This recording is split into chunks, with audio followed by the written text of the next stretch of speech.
Okay, so let's begin. So Oedipus in the circle, Hilary, Tiresias. Actually, you know what? You stay because you'll be entering later. And Paragos, Miriam in the circle. Bye, Miriam. Michael. Okay, scene one.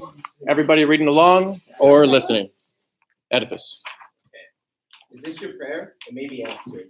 Come, listen to me. Act as the crisis demands, and you shall have relief from these evils. Until now, as a stranger to this tale, as I've been a stranger to the crime. Could I track down the murderer without a clue? But now, friends, as one who became a citizen after the murder, I make this proclamation to all of Thebans. If any man knows how he Pantheos, son of Lapdakos, met his death, I direct that man to tell me everything. No matter what he fears for having so long withheld it, let it stand as promised that no further trouble will come to him, but he may leave the land in safety. Moreover, if anyone knows the murderer to be foreign, let him not keep silent. He shall have this reward from me. However, if he does conceal it, if any man fearing for his friend or for himself disobeys this edict, hear what I propose to do. All right, 1 second before we go there. Okay, so far, how's Oedipus sounding? Confident? What else? What has he said basically in those lines? He's gonna find this murderer, and he's trying to appeal to the people. Like, even if you're scared, come and talk to me. Like, we just want to find out who Lewis is. Right. All this, da da da. I mean, to be honest, he sounds kind of like a father. He's like, listen, who broke the vase? Like, okay, listen, if you're scared, don't worry. I'm not going to punish you. I just need to know who broke the vase. Or if it was one of your friends, don't worry. I'm not going to do anything. Just I want to know who it is. So far, nice guy, whatever. Now, he says, however, if he does conceal it, if any man fearing for his friend or for himself disobeys this edict, hear what I propose to do. Will come to him, but he may leave this land in safety.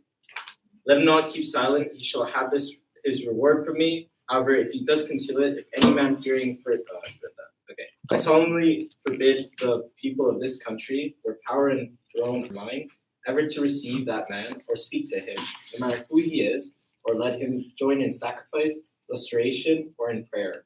I decree that he be driven from every house, being as he is corruption himself to us. The Delphic voice of Apollo has pronounced this revelation. Thus I associate myself with the oracle and take the side of the murdered king. Okay, so now what? So what is he saying? So we had nice guy, but what is he saying happens if nobody comes forward, if he has to pursue this further? What's going to happen? He's going to exile that person. They can never come back here. Not even sacrifice, prayer, nothing. They can't come. They can't be with us because they're themselves. So yeah, driven by from every house. He's not allowed anywhere. And he said something about the oracle, right? Right at the end there. Thus I associate myself.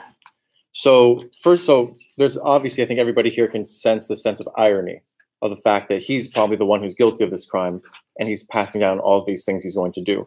But let's just try to take stock of the intensity of this. So he's not just saying that they aren't allowed to live in the city anymore. He's also saying they aren't allowed to sacrifice or worship anymore. So those are two kinds of houses they're being kicked out of. They're being kicked out of the holy house, the connection with the gods, and they're being kicked out of their home. I mean, even that stuff doesn't really happen that much to us today. But even think about this. I imagine everybody here lives in Mississauga, right? If you were said you're not ever allowed to come into Mississauga ever again, we're going to take you to Oakville and just dump you in the middle of the street, and you can never come back. And you're not allowed to go to anybody for help. You're not allowed to do anything like that. Would you be happy? Would that be a good state of affairs or be a bad state of affairs? Awful. Now let me say, if in addition to that, we're also going to bar you from having any kind of communication with God. So you're going to hell as well. So you're going to hell, and you aren't able to go home while you're still alive. You can't stop me from going to church. You try it. You're going to church and cut your head off? Yeah, so he's not messing around here. Now, of course, at the end, he says, I associate myself with the oracle and take the side of the murdered king. What do you think of that line? I associate myself with the oracle. What is he literally saying there? Him and the oracle are like together, like. Well, what did the oracle says he supports, and he's on the side of the murdered king, so like he feels bad for what happened, and he wants to kind of redeem him. Right. So he's associating himself with the oracle. But remember yesterday how I said it was odd that he asked what was going on, even though he knew what was going on. So he's kind of like a know-it-all. Remember, his claim to fame isn't some big like strength event that he did. It was his mind. So when he says, I associate myself with the oracle, there's kind of like a more metaphorical meaning.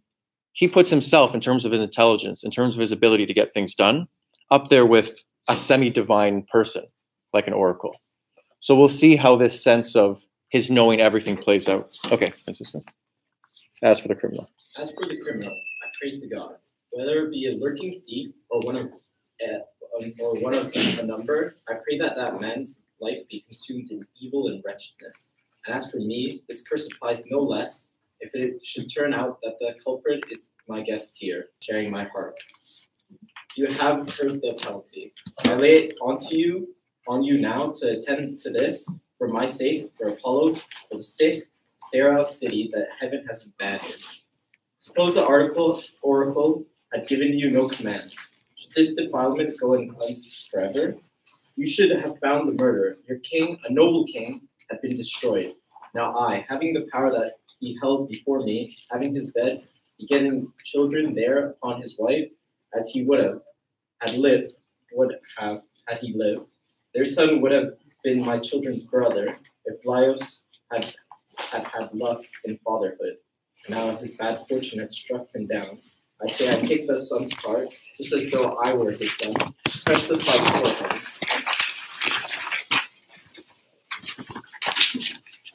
Every time. And see it won. I'll find the hand that brought death to Lapdacos and Polydoros' child, heir of Cadmos and Ignor's line. And as for those who fail me, may the gods deny them the fruit of the earth, fruit of the womb, and may they rot utterly. Let them be wretched as we are wretched, and worse. For you, for loyal Thebans, and for all who find my actions right, I pray the favor of justice and of all the immortal gods. Okay, so let's just stop it there. So how many layers of dramatic irony can you spread onto one scene? Do we all remember what dramatic irony means? Who can give us a quick definition? It's like things that we know, and then the characters talk about it in the book, but they still don't know it yet. Right. So what's the biggest piece of dramatic irony in the lines Oedipus just read? He is Laius' son, and he did kill him. Right. So Oedipus, in his mind, he's like, listen, you guys had a really great king here, and you did nothing about it, and now look what's happened. Well, I took over his throne, so I'm going to act as if I were his noble son avenging his death. And then he even goes through the whole line of all the people. Labdacus, son of Polydorus, son of Cadmus. So what's the obvious question? What's the obvious answer? Why is that so dramatically ironic? Because he really is. All right. And bad fortune struck him down. Interesting. All right. So, yeah. He says also, like, if it turns out the culprit is my guest here sharing my heart, the culprit is himself. And he's also a foreign to himself. I mean, in his own mind, everybody else's mind, he's also a foreign actor. Yeah. Right? Even though he is actually the rightful king of Thebes. Okay, Caratus. Since I am under oath, my lord, I swear I did not do the murder.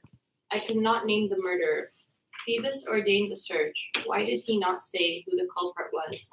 An honest question, but no man in the world can make the gods do more than the gods will. There is an alternative, I think. Tell me. Any or all, you must not fail to tell me. A lord clairvoyant to the lord Apollo, as we all know, is this killed Tiresias. One might learn much about this from him, Oedipus. I'm not wasting time. Creon spoke of this, and I've sent for him, twice in fact. It's strange that he is not here. The other matter, that old report, seems useless. What was that? I'm interested in all reports. The king was said to have been killed by highwaymen. I know, but we have no witness to that. If the killer Say. The high, or like, he survived the act, right? And like the highwayman killed the king. No, not quite. So let's take a look at Caragos. A lord clairvoyant to the Lord Apollo, as we all know, is a skilled Tiresias. What's that? Yeah, he can talk to Apollo. Yeah, so Tiresias is kind of like an oracle. He's like a representative of Apollo on Earth. Okay, so they're saying, well, listen. So Apollo didn't give us the name of the killer. Maybe Tiresias knows, because Tiresias is Apollo's servant. Now, I just want to bring your attention to this part right here. So Oedipus just gave out this edict, right? Everyone is, the person who did this is going to die a horrible death. May evil engulf them, all these things, right? And then the chorus says, Caragos says, if the killer can feel a particle of dread, your curse will bring him out of hiding. And what does Oedipus say right there? No, the man who dares that act with fear, no curse. So, wait a second. Why give the curse? Why make this huge proclamation in front of everybody if you really think it's not going to have any effect? Are there any guesses? Anyone? I think it's because he wants to demonstrate to like, the people around him how much he's committed to this act. Mhm. Like even though he knows that what he's saying probably has no effect on who the real killer is, he feels like doing this will inspire everyone else. Like see him as a leader. Good. I would have to agree. Probably, this is kind of like related to what Francisco said. This will kind of inspire fear in the people, and then they'll do the work for him, really. So, like, even if the real killer doesn't come out, other people will kind of speculate because they obviously don't want people to think that it's them, right? Mhm. They'll go around and they'll find out, and eventually they'll report back. Right. Now, is that action inspiring fear in the people so that they do these things? Is that the action, would you say, of a good leader, of a good tyrant, or of the tyrant that we think of, an evil tyrant? Bad? Who says bad? Who says good? Is that, can I imagine everybody else is in the middle on that? Wait, sir, you said good tyrant? Yeah, so a good leader, let's say. A good leader. So what is Oedipus trying to do in finding the murderer? What's the point of it? He's trying to solve the plague, right? They say, get rid of the plague. Everybody's dying horribly right now. You want to solve it? Let's find the murderer. And we'll see what means he goes through. Okay, so enter Tiresias. Caragos. But there is one man who may detect the criminal. This is Tiresias. This is the holy prophet in whom, alone of all men, truth was born. Tiresias, seer, student of mysteries, of all that's taught and all that no man tells, secrets of heavens and secrets of the earth. Blind though you are, you know the city lies sick with plague, and from this plague, my lord, we find that you alone can guard or save us. Possibly you did not hear the messengers, Apollo, when we sent us back word that this great pestilence would lift, but only if we establish clearly the identity of those who murdered Laos. They must be killed or exiled. Can you use bird flight or any part of divination to purify yourself and thieves and me from this Contagion. contagion? We are in your hands. There is no fairer duty than that of helping others in distress. How dreadful knowledge of the truth can be when there is no help in truth. I knew this well, but did not act on it. Else I should not have come. What is troubling you? Why are your eyes so cold?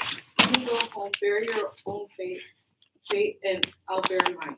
It is better so. Trust what I say. What you say is ungracious and unhelpful to your native country. Do not refuse to speak. When it comes to speech, your own is neither temperate nor opportune. I wish to be more prudent. In God's name, we all beg you. You are all ignorant. No, I will never tell you what I know. Now it is my misery, then it would be yours. What, you do know something and will not tell us? You would betray us all and wreck the state? I do not intend to torture myself or you. Why persist in asking? You will not persuade me. What a wicked old man you are. You try a stone's patience, out with it. Have you no feeling at all? You call me unfeeling if you could see the nature of your feelings. Why? Who would not feel as I do? Who could endure your arrogance towards the city? What does it matter? Whether I speak or not, it is bound to come. Then, if it is bound to come, you are bound to tell me. No, I will not go on. Rage as you please. Rage? Why not? And I'll tell you what I think. You planned it. You had it done. You all but killed him with your own hands. If you had eyes, I'd say the crime was yours and yours alone. So I charge you, then abide by the proclamation you have made. From this day forth, never speak again to these men or to me. You yourself are the pollution of this country. You dare say that? Can you possibly think you have some way of going free after such insolence? I have gone free. It is the truth sustains me. Who taught you shamelessness? It was not your craft. You did. You made me speak. I did not want to. Speak what? Let me hear it again more clearly. Was it not clear before? Are you tempting me? I do not understand it. Say it again. I say that you are the murderer whom you seek. Now twice you have spat out infamy. You'll pay for it. Would you care for more? Do you wish to be really angry? Say what you will. Whatever you come is worthless. I say you live in hideous shame with those most dear to you. You cannot see the evil. Can you go on babbling like this forever? I can if there is power in truth. There is, but not for you. Not for you. You sightless, witless, senseless, mad old man. You are the madman. There is no one here who will not curse you as you curse me. You child of total night. I would not touch you, neither would any man who sees the sun. True. It is not from you my faith will come.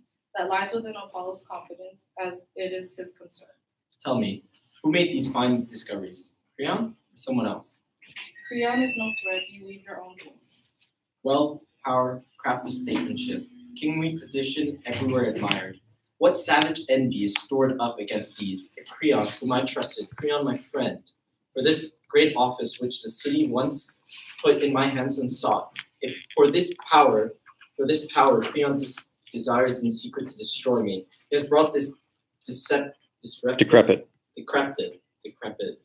fortune teller, this collector of dirty pennies, this prophet fraud. Why, he's no more clairvoyant than I am. Tell us, has your mystic mummery ever approached the truth? When that hellcat the Sphinx was performing here, what help were you to these people? Her magic was not for the first man came along.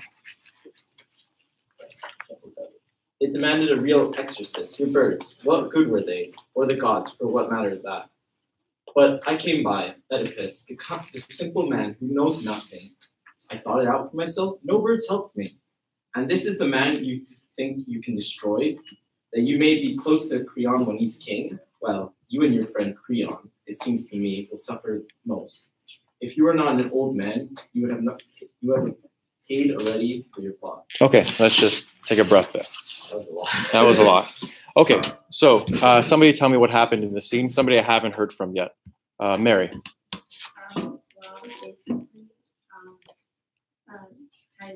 Tiresias. Yeah, Tiresias. He told him that he is the person that he's seeking, but he doesn't believe it. Oedipus doesn't believe it. Okay, so is Oedipus happy about hearing this or not happy? So what does Oedipus say to Tiresias once he gives him the news for a second time? Trinity, what does Oedipus say? He basically kind of says, like, he's lying. So, like, that him and Creon will suffer. Yeah, so he thinks that there's some kind of conspiracy. So let's try to extend this metaphor of the scientist. Okay, so we've imagined this scientist, he's cured cancer with this simple pill. However, 15 years later, everybody is starting to die horrible deaths. And then let's say that they start testing these people to see what the reason is these people are dying. And they find that there was something in this pill, some kind of contagion, that is causing this reaction against it. And now the question is, how can we find out what this contagion is? Okay, so now we bring in two more, let's say, scientists. You have Creon, who is just another famous scientist. Could have been as famous as this guy, but isn't. Then you have Tiresias. Let's say he was another cancer researcher who was the most respected until Oedipus, the cancer researcher, came along. So if you're Oedipus the scientist, just cured cancer, right? Yeah, these other scientists are all probably jealous of you. And your rival in this field comes and says, actually, it was something that you did with your pill, you specifically, that's causing all these deaths. Do you think that you, Oedipus the scientist, would agree, would take that on completely, or would you be a little bit suspicious as well? Who says they'd be suspicious? Who says, no, I mean, we have to hear all the views. I'll take this as well as being possibly true. Possibly. So we're starting to get a sense of Oedipus here. He thinks he knows everything, with good reason too. I mean, Tiresias didn't solve the riddle. This other guy didn't cure cancer in the metaphor I'm drawing, right? But he's saying these people are trying to overthrow him. So he's getting pretty paranoid. Okay, so let's pick it up at the bottom, or rather at the top here in the middle, Caragos. We cannot see that his words or yours have been spoken except in anger, Oedipus. And of anger we have no need. How to accomplish that God's will is best. That is what most concerns us. You are a king. No, that's Tiresias. Oh. You are a king, but where arguments concern, I am your man, as much a king as you. I am not your servant, but a pawn. I have no need of Creon or Creon's name. Listen to me. You mock my blindness, do you? I say that you, with both your eyes, are blind. You cannot see the wretchedness of your life, nor in whose house you live in, no, nor with whom. Who are you? Who are your father and mother? Can you tell me? You do not even know the blind wrong that you have done to them on earth and in the world below. But the double lash of your parents' curse will whip you out of this land someday, and only night upon your precious eyes. Your cries then, where will they not be heard? What crassness of Kithiron. Chiron will not echo them. And that bridal discontent of yours, you know it then. The song they sang when you came here to Thebes and found your misguided birthing, all this and more that you can not guess at now, will bring you to yourself among your children. Be angry then, curse Creon. Curse my words, I tell you, no man that walks upon the earth shall be rooted out more horribly than you. Okay, so Oedipus just accused Creon of wanting to conspire to take his throne. He's throwing all these words that he's insulted him. He's insulted his blindness. He says he knows nothing. What does Tiresias say? Luke. What does Tiresias say to Oedipus after he's insulted him? I lost your Other Luke. Also? Okay, so Luke's are out. Philip. No? Does anybody here know what Tiresias just said to Oedipus? Peyton. Basically he's saying that like call me blind, but not like understanding of the truth in a sense. And also saying that you know like nothing to do with the matter. So he should be careful. And he also kind of gives a prophecy of his own. What does he say is going to happen by the end of this day?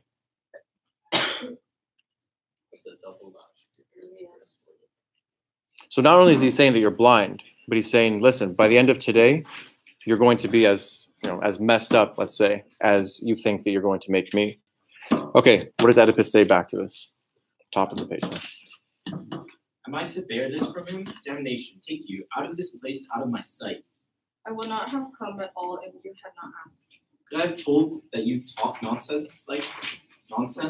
That you'd come here to make a fool of yourself and me? A fool? Your parents thought me sane. My parents again. Wait, who were my parents? This day will give you a father and break your heart. You infantile riddles. You're infantile riddles. You're damned abracadabra. You were a great man once at solving riddles. Mock me with that if you like. You will find it true. It was true enough. It brought about your ruin. But if it saved this town? Boy, give me your hand. Yes, boy, lead him away. While you are here, we can do nothing. Go, leave us in peace. I will go when I have said what I have to say. How can you hurt me? And I tell you again, the man you have been looking for all this time, the damned man, the murderer of Laos, the man is in Thebes. To your mind, he is foreign-born, but it will soon be shown that he is a Theban. A revelation that will fail to please a blind man who has his eyes now, a penniless man who is rich now. And he will go tapping the strange earth with his staff to the children whom he lived. Now he will be brother and father, the very same to her who bore him son and husband, the very same who came to his father's bed wet with his father's blood. Enough, go think that over. If later you will find error in what I have said, you may say that I have no skill in prophecy. Okay, so before we leave there, so this is the third time Tiresias has kind of thrown this big news at Oedipus. So in that last bit, he gets even more specific. So what does Tiresias say in that last bit? Christina. That I think that Oedipus murdered his father. And yeah.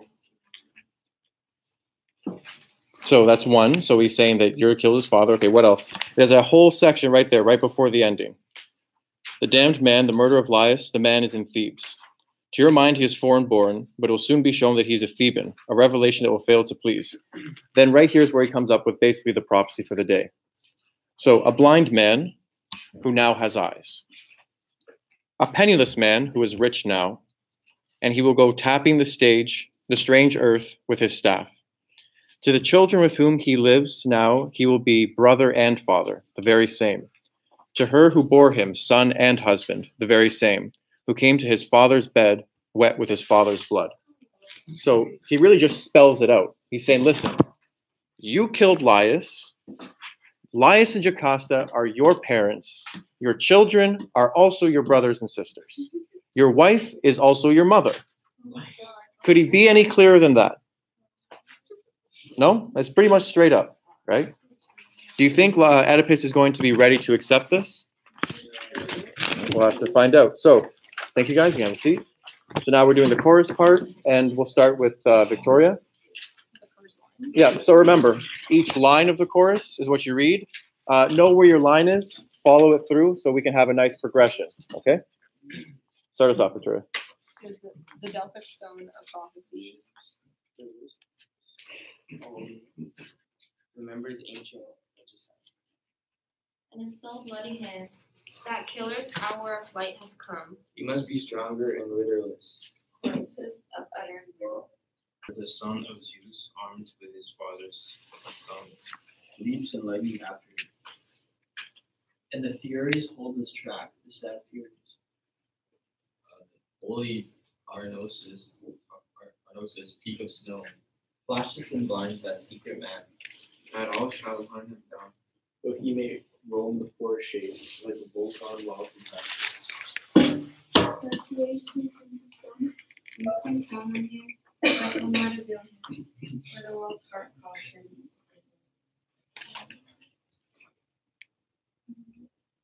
And the mortal words as follows, forever follow. But now a wilder thing is heard, and the old man is bold at killing play in those living feet of the grave. Be wheeled as a broken bird, my soul hovers in Quote in this debate for any reason or rest of time. But no man ever brought none can bring. Who have strife between Thebes' royal house?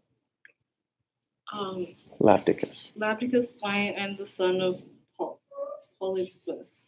Never until now has any man brought word. Of loud death, dark death stream, Oedipus. divine Zeus and Apollo hold. Perfect intelligence alone of all tales ever told. And well known his diviner works, he works in his own night. No man can judge that rock unknown or trust in second sight. But when you understand all the whites, Shall I believe in great work?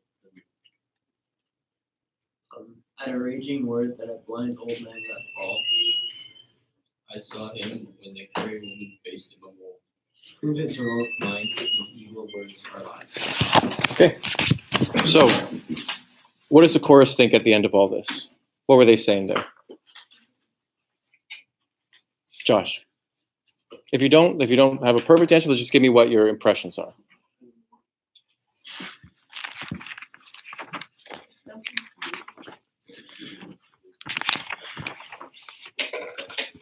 Well, first of all, let's get a sense of who is the chorus, like in the play, like who is the chorus supposed to represent?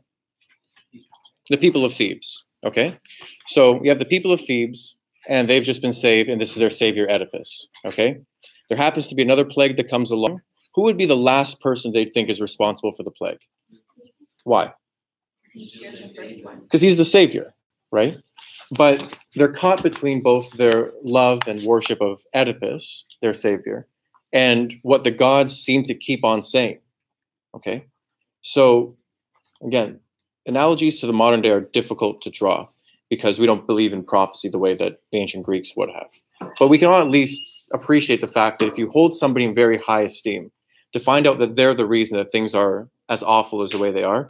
I mean, Isabel, you said this is very confused, right? And if not also confusing. Well, yeah, that's why. They're also very confused. They don't know what to do. But the last words here are, prove his heroic mind. These evil words are lies. So whose side are they on right now? Oedipus. Against Tiresias and against the gods. Okay. So, let's see. We have about 25 minutes left. Quite a bit of time. Don't you? Okay. So we talked yesterday that the theme that you guys want to explore in class, this is not independent, but in class, is the idea of free will. Is that right? We're all still on the page. The choices were free will and truth. Free will still interests people the most? Okay. So how I'm going to go about this is that the idea of free will touches all of your topics. So for example, what is the idea of justice if a person doesn't have free will, if they didn't choose what they did? Right? So that's an important idea to think about for justice. Can we say that a person is heroic if they didn't have the freedom to choose, let's say, the heroic deed that they did? Are they still a hero if they're just a puppet playing on someone else's strings? Right?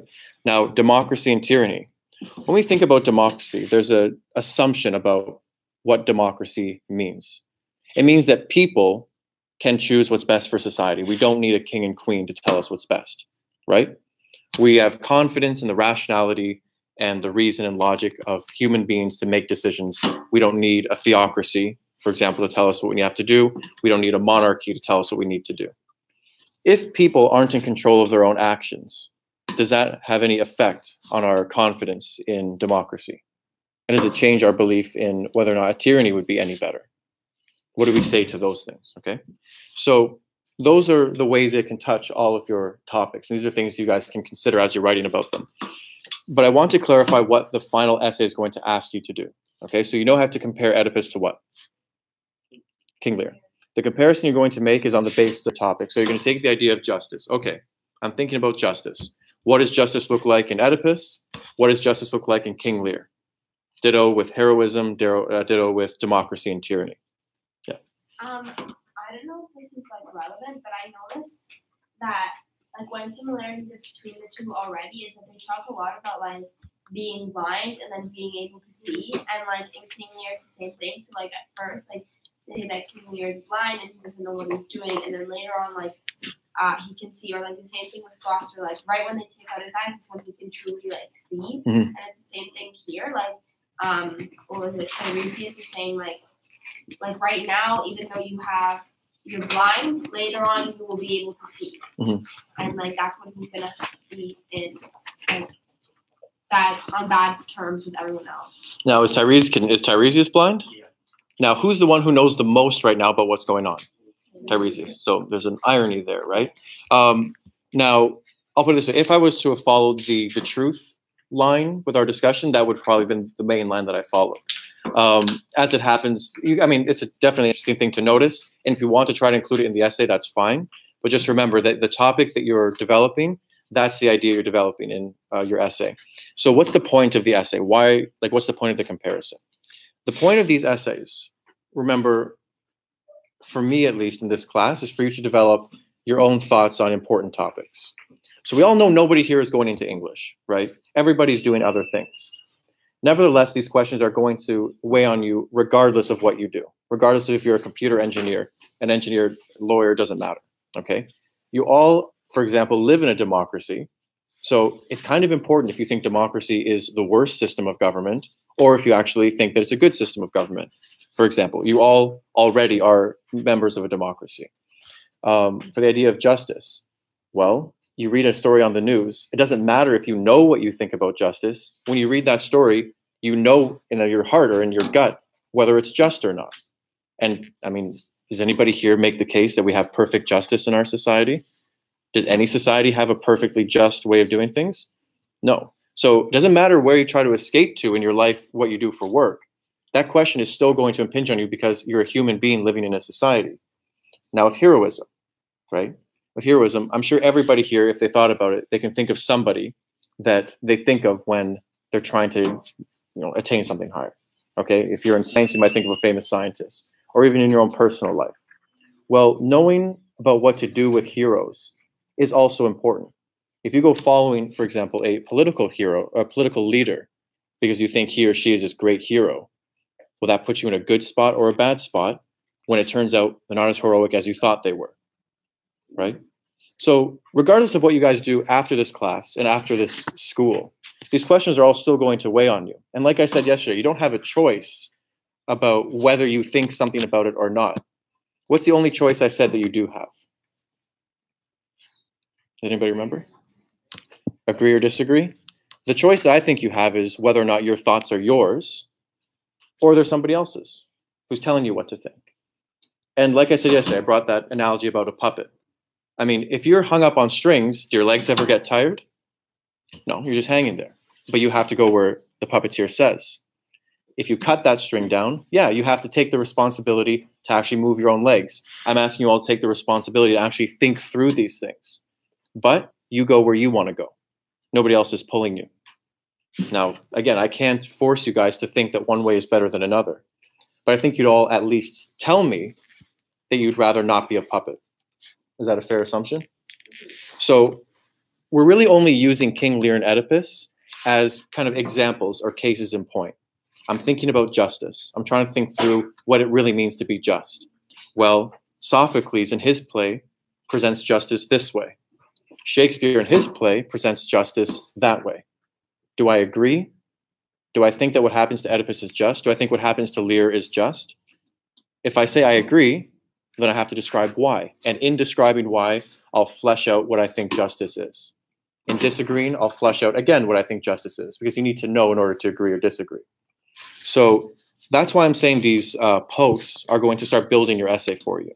So when you start off by saying what you think now your topic means, that'll be your starting point in your essay. What do you think it means? Then you're going to collide with a few different sources. I'm going to give you guys a critical essay to read this on your topic. They're short, they're only excerpts from essays. So you're going to collide with another piece, another opinion, and see do you agree or disagree. I'm going to ask you to bring in a piece from the media, a news story, a video, it doesn't matter to me, that touches on your topic. And you're going to say, do I agree or disagree? There's another collision to start to sharpen what you think. Then when we finish the play and we look at it, then you're going to further sharpen what you think based on what the play says. Okay? The plays and literature don't prove anything. It's not like we can read King Lear or Oedipus and it'll prove whether or not free will exists. I mean, the reason for that is obvious. You can't prove something on the basis of a made-up premise. Sophocles could make any kind of world that he wants. That has very little to do with our world. So it doesn't prove whether or not these things are right. Sophocles doesn't prove what is just. He gives a view of what is just.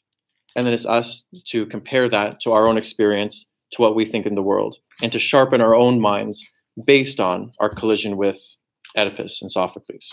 Do you guys see what I'm saying by that?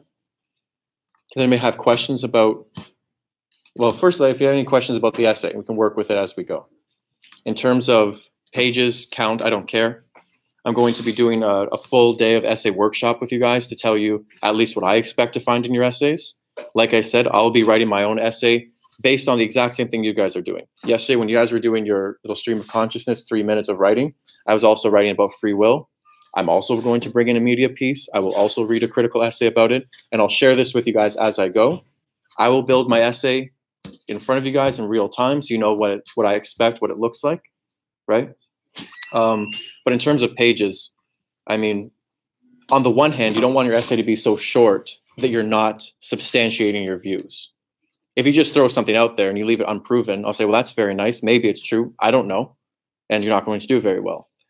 On the other hand, and this is probably more of the problem I've seen with high school level essays, is there's a lot of things in there that aren't necessary. And the last thing you want to see on your essay when I mark it is a big red line through one of your points because I thought it was unnecessary. That means you wasted your time that could have been spent doing better things, like not writing an essay. And you've wasted my time having to read it when I could have been doing other things like reading other people's essay to get my marking done. So how are we going to decide what is necessary and what is not? So you guys have all been in high school now for 4 years, and you guys have written many essays. Do you have any idea about what is something that shouldn't be in an essay? Any idea at all? It's rewording a point you stated before, it doesn't need to be there. Yeah, I just read it. I don't need to hear it again. Okay, what else should not be in an essay? Personal pronouns? Okay, so yes and no, yes and no. So yes, it's true. A formal essay, you shouldn't be saying I, because that implies you're only saying your opinion. And when I read your essay, I want an analysis. I don't want just an unsubstantiated opinion. I will allow you to use personal pronouns because I'm interested in seeing your development of thought. That being said, if you make a point and you don't have any proof or evidence or any discussion of the point, then it's useless to me. So you can use personal pronouns as long as you use them correctly. The reason you're told not to use personal pronouns is when you don't, it forces you to kind of substantiate. But that's the reason. If you guys think that it's best for your own writing to avoid them so you don't fall into that trap, then be my guest. But I personally don't have a problem with the personal pronoun. Anything else that shouldn't be in an essay? Summary, okay? I've read Oedipus. I know that you've read Oedipus. I don't need a summary of the plot, okay? I don't want to just read, oh, Oedipus, it starts off with this guy, and then you spend a page just telling me about what the story is. I know what the story is. I care about what's significant about the points that you're making. So you can say, oh, remember in this line, Oedipus says, I think everything you're saying is a lie. Well, here's why that's important. Boom, boom, boom. I don't need a summary of the plot. If I see a whole paragraph that's just summarizing the plot, I'm going to put a big X through it, and you're on not good ground because you've just wasted a bunch of space, a bunch of your time, most importantly, and less importantly, a bunch of my time, right? So you assume that the reader in this case knows the play, and all I care about is what importance you're taking from it. How do you know if you've plagiarized something? What's that? You haven't cited it. So does that mean that if I were to look at a critical essay and I change one of the words, well, sir, I didn't just copy and paste. I took it and I changed the word. Have I plagiarized? Yes or no?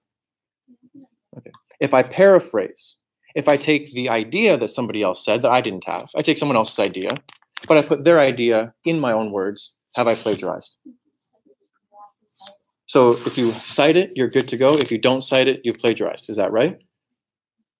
I'm pretty sure even if you paraphrase, well, first of all, you shouldn't just change one word because that's definitely plagiarizing, even if you cite it, that's not yours. If you're going to paraphrase and you're going to get an idea from someone else to reinforce your own idea, then that's fine as long as you cite it. That's right. Remember, the whole point of me having you guys write these essays, right, is because I want you to develop your own ideas. A really bad way of developing your own ideas is if you just take somebody else's and say that they're your own. Right? Does that make sense? So please, it's true. There are a lot of people who've written great things about this play that offer great insights into it. I'll be sharing essays with you that do just that. But you have to make sure you separate out what you think from what they think. Right? Now, one of the things that'll conflict or confront you guys again and again, even in science, is you'll have certain ideas. You think you're really brilliant, but then you read somebody who's not only said it before, but said it 10 times better than you ever could. Right? So at that point, you say this idea is not original, and you present it in its stronger form, and you cite it. When I do the essay workshop day with you guys, I'll go over all of this in excruciating detail, because after that, I want to have my conscience clear that if anybody does plagiarize, I will put a big 0 on your page, and you'll get a 0 on the assignment, and I won't shed a single tear for it. Does that sound fair? So I will give you guys the respect of going through to make sure nobody has any misconceptions about what plagiarism actually looks like. So I'll give you that respect. Give me the respect of saying, listen, I know my ideas are really shitty. I know I haven't thought them through. They might be very confused, but I respect myself and you as a teacher enough to at least give them to you. Okay? Your ideas that are awful are to me more important than great ideas that I've seen somewhere else. Is that fair? Fair enough? Okay. So for today, the forum post. So we've all seen how to get to the forum. The forum post for today is not an original post. You just find one other person's post and comment on it. Okay. Like I said, everybody who posted in the forum by this morning, I've replied to. Anybody else who had a response but just didn't put it up there and put it, I will respond to that as well. My responses are only questions. They're only really annoying questions to just kind of stick needles in you guys to spur your thoughts on further. Your responses are going to be like interactions. You read what the person thinks. You can say whether you agree or disagree. Yeah. You can say whether you agree or disagree, and you give some reasons. And again, they can be as long or as short as you want. Again, you can have one character on there. That's fine. But now you're not screwing over yourself. You're screwing over the other person. Because if you don't have a better response to them, they're not going to be able to develop their thinking. The only other thing for that is only one reply per post. So not everybody can jump on Michael and tell him why he's wrong. Okay? He only needs to hear it once from one perspective. If you find it, then you can go on somebody else's. Okay. Are there any other questions about anything that we did today so far? No? Okay. So I will show you guys, or at least I'll give you the website where you can find the lectures. I guess Miriam has already found both my YouTube pages. The one.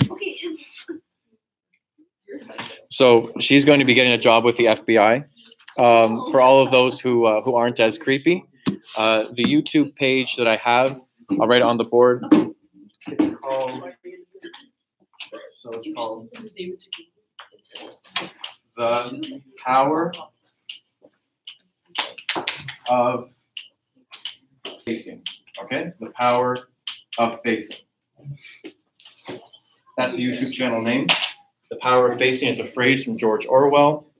He says that one of his great abilities, he wasn't that smart or he wasn't that great, but he had a power of facing unpleasant facts.